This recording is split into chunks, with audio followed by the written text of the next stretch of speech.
السلام عليكم. أهلا بيكم في قصة جديدة من قصص الرعب مع أمل.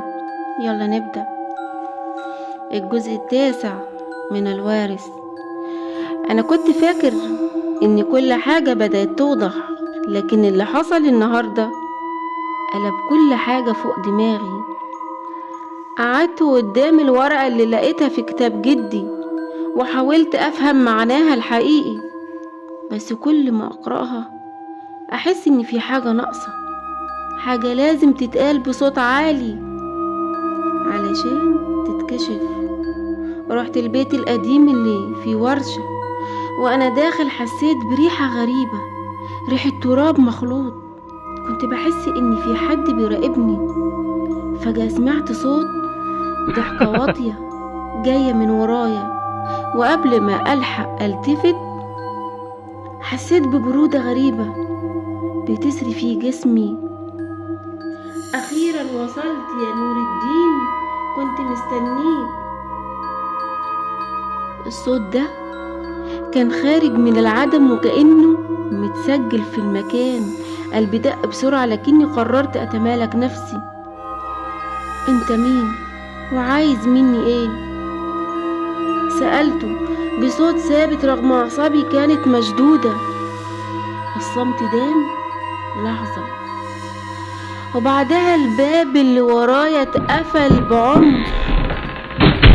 نظرت حواليا ولقيت ظل بيتحرك قدامي، ملامحه مش واضحة لكني حاسس اني اعرفه. انت مين؟ انت جزء من العهد ونهايتك لازم تكون زيهم. الورث مش ليك لوحدك وانت عارف ده كويس.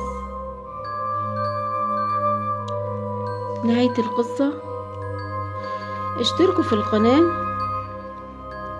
وفعلوا زر الجرس، وياريت تكتبولي في التعليقات ايه اللي عجبكم في القصة، واستنوا الجزء الأخير، الجزء العاشر من نور الدين.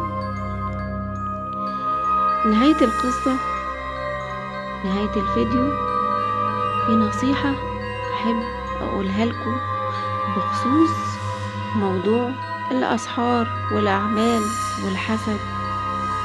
ناس كتير مننا بتحب تستفاد من الحاجات دي بخصوص السحر والحسد والمس والجن العاشق.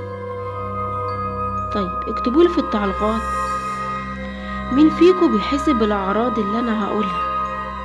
الأعراض دي إنك دايما بتحس عايز تقعد لوحدك، دايما بتحس إن بتحب الليل أكتر من بالنهار، بتحس إني عايز تنام كتير وعندك خمول وجسمك متكسر ومكسل وحاسس إن أنت كل يوم بتموت، صداع في دماغك، ظهرك، في حاجات فيه بتوجعك، سلسلة الظهر.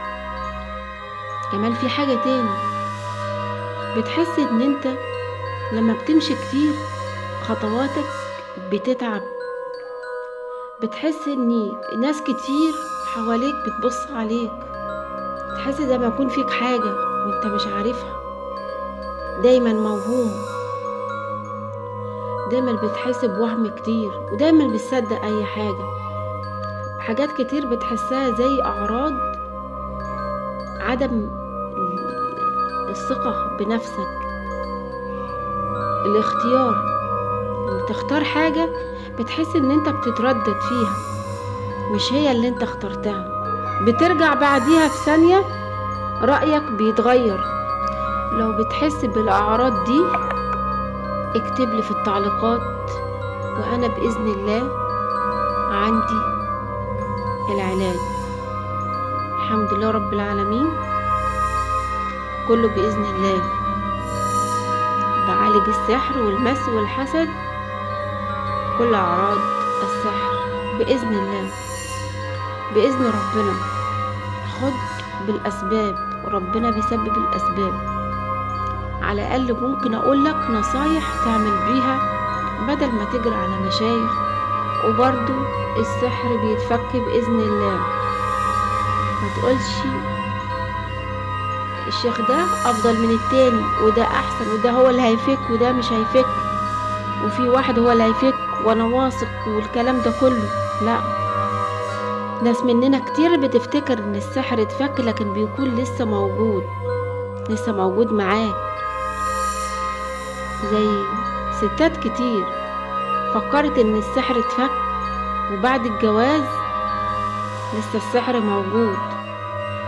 في نوع من المشايخ بتديك مجرد مسكنات تخليك تحس ان السحر اتفك والدنيا قدامك ماشية طبيعي، لكن السحر بيكون لسه موجود.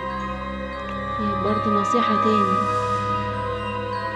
مش معنى ان انت اللي بيبحثوا عن الاسحار في المقابر، مش معنى ان هو لقي السحر اللي هو فيه صورتك او فيه ايا كان، او حتة قماش قديمة معمول عليها السحر والكلام ده كله، ان السحر كده يبقى اتفك. لا، استنوني الفيديو الجاي وانا اقول لكم السحر بيكون معاك، بيفضل معاك ازاي. مش المشكلة ان احنا نلاقي خلاص الخيط السحر المدفون. لا، السحر ممكن يكون موجود معاك انت بداخلك. الفيديو اللي جاي هقولك ازاي وهشرح لك، واكتبولي في التعليقات اي حد بيحس باعراض او متأكد ان فعلا عنده سحر يكتبلي في التعليقات، وانا معاك بإذن الله وهساعدك بإذن الله. والسلام عليكم.